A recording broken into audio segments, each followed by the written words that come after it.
ह्या 10-12 दिवसामध्ये चौथी दरवाढ आहे पेट्रोल, डिझेल, गॅस, सीएनजी। सामान्य लोकांना जगायचं का अश्मयुगासारखं कपडे केळीची पानं बिनं गुंडाळून ह्याच्यात वनामध्ये राहायला जायचं, असा प्रश्न या ठिकाणी निर्माण झालेला आहे। कायम हे लोक पाकिस्तानची तुलना करते, तुम्हाला सांगतो पाकिस्तान आधीच मेलेला देश आहे। त्या देशाची आपली तुलना करायची काय कारण आहे? आपल्या देशाची करन्सी कुठं ऑस्ट्रेलिया संग तुलना होणार होती, चायना सोबत तुलना करायची होती, जर्मनी, जपान ह्या गोष्टी सगळं तुलना करायला सोडून तुम्ही आता पाकिस्तान संग करताय। काही दिवसानंतर श्रीलंका आणि भूतान संग सुद्धा तुम्ही तुलना कराय। बघा श्रीलंकेतल्या माणसाला कपडे नाही, तुम्हाला कपडे तर मिळते का नाही? म्हणजे रांगा तर किती वेळा लावायच्या?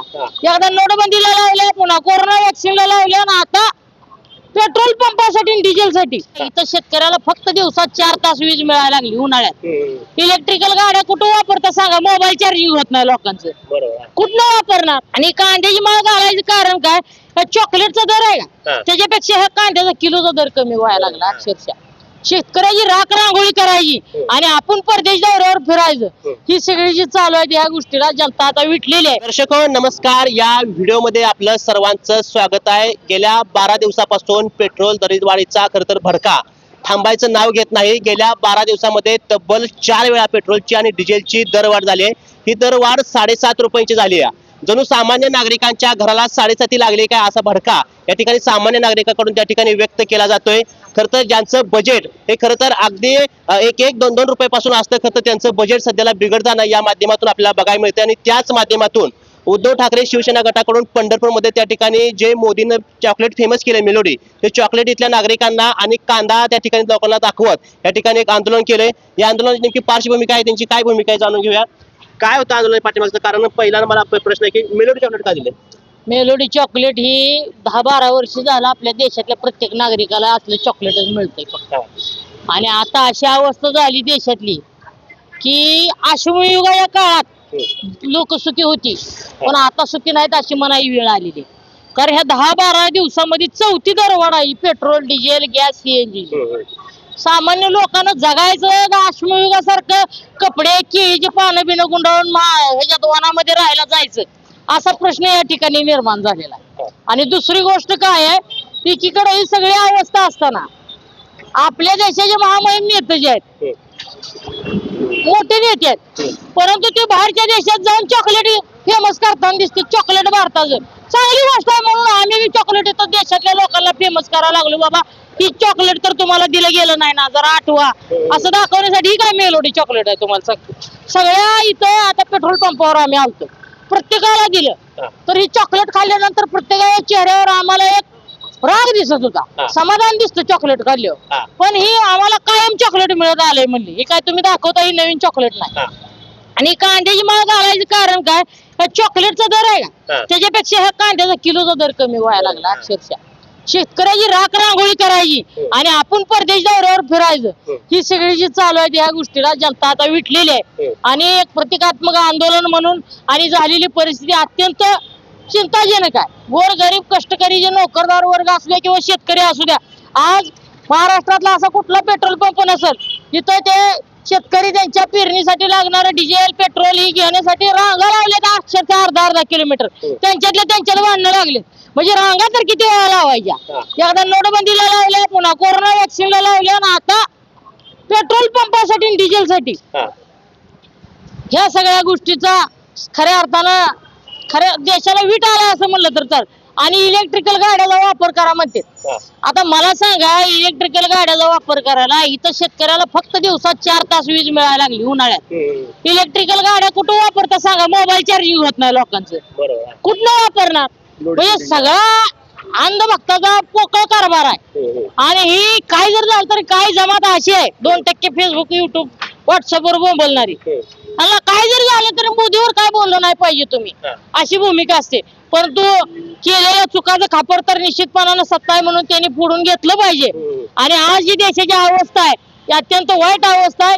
खऱ्या अर्थाने याच्यातून दिलासा मिळावा या मागणीसाठी आम्ही आज या ठिकाणी आंदोलन केलेलं आहे। आदरणीय आमच्या पक्षाचे आदित्यसाहेब ठाकरे असू द्या, वरुण सरदेसाई साहेब असू द्या, यांच्या मार्गदर्शनाखाली राज्यभरामध्ये अशा आंदोलन चालू आहे। आणि त्याच्या माध्यमातून आज आपण पंढरपूरमध्ये सुद्धा सगळे आमचे पदाधिकारी, कार्यकर्ते, आणि मला आनंद कशाचा वाटतोय, आमच्यापेक्षा आलेली लोक सुद्धा बाहेर उतरून आमच्या पक्षाचे पंच टाकून या आंदोलनात सहभागी झाले. अनेकांचं म्हणणं इथं बघायला मिळालं की म्हणजे फेसबुकच्या माध्यमातून कमेंटच्या माध्यमातून 7.5 रुपये वाढलं म्हणजे काय वाढलंय, 7.5 रुपये असं काय फरक पडणार आहे, आणि दुसऱ्या देशाची परिस्थिती बघा आणि आपल्या देशाची परिस्थिती बघा, अशी चालू चर्चा. कायम हे लोक पाकिस्तानची तुलना करते. तुम्हाला सांगतो, हा. पाकिस्तान आधीच मेलेला देश आहे. त्यांना माती डबर करायला सुद्धा डिझेल नाही की डबरी करून पुरावती माणसं म्हणून. हा.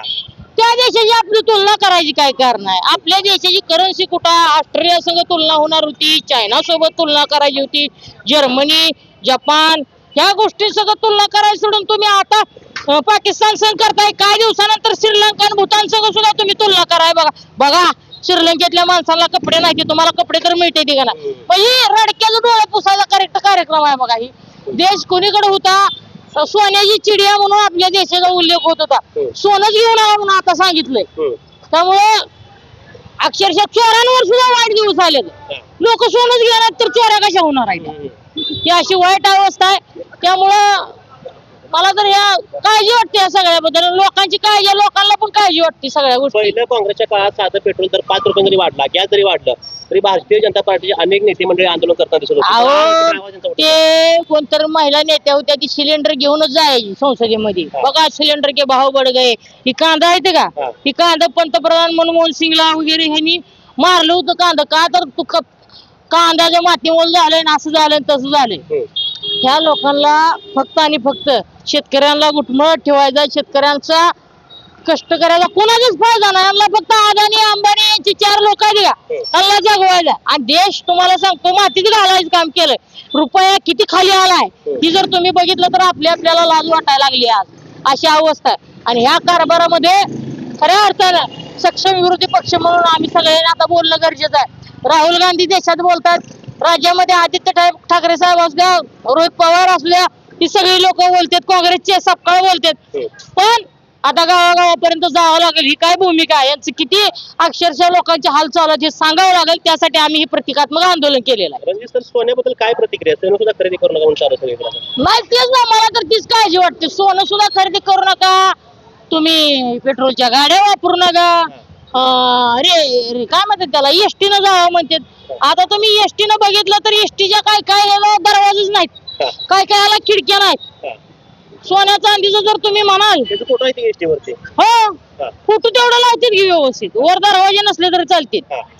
अक्षरशः तुम्हाला सांगतो. आणि त्या एसटी वाल्यांचं बी बरं का, त्यांच्या कर्मचाऱ्यांचे बी डिझेल टाकी निघून गेली बघा.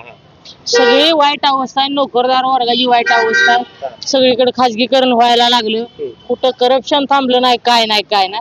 फक्त एखादा टास्क द्यायचा आणि लोकांना उगाच लाईनीत लावायचा. आता मला सांगा 45 डिग्री 46 डिग्री टेम्परेचर मध्ये पेट्रोल आणि डिझेल साठी कुठं शेतकऱ्यांनी लाईनी लावायची? आमच्या करून पडलं मेलं झालं का? ह्यांचं पाप कोण घेणार आहे? ही सगळं पाप ह्यांच्या माती लागणार. आणि तुम्हाला सांगतो देशातील जनतेचा तळतळाट या लोकांना लागल्याशिवाय राहणार नाही. निवडणुकीमध्ये 100% दिसणार. तर खऱ्या अर्थानं या पद्धतीच्या प्रतिक्रिया या ठिकाणी आपल्याला बघायला मिळते. त्या प्रामुख्यानं दिवसेंदिवस वाढत असले पेट्रोलचं, डिझेलचं आणि सीएनजीचं दर. प्रामुख्यानं शेतकऱ्यांना ज्या शेतामध्ये जो नांगर चालायचा, ट्रॅक्टर चालायचा, ते देखील ट्रॅक्टर सध्याला डिझेल वाचून किंवा या महागाईमुळे त्या ठिकाणी बसून येतं. याचा फटका जर कोणाला बसत असेल तर सर्वसामान्य लोकांना, सर्वसामान्य शेतकऱ्यांना. कारण डिझेल पेट्रोलचे दर वाढल्यामुळे त्या ठिकाणी त्यांची मेहनत, नांगरटी, त्यासोबत खतं, बी बियाणं या सगळ्यांच्या किमती वाढल्यामुळे खरं तर त्यांच्या रोजच्या दिवसावरच्या त्यांच्या गणितावरती त्या ठिकाणी त्याचा परिणाम जाणवणार आहे. लवकरात लवकर सरकारनं या ठिकाणी तोडगा काढावा, नाहीतरी अशा आंदोलनाचा त्या ठिकाणी त्यांना सामोरं त्या ठिकाणी जावं लागणार आहे. कॅमेरा सोबत मी मुकेश, महाराष्ट्र माझा, पंढरपूर.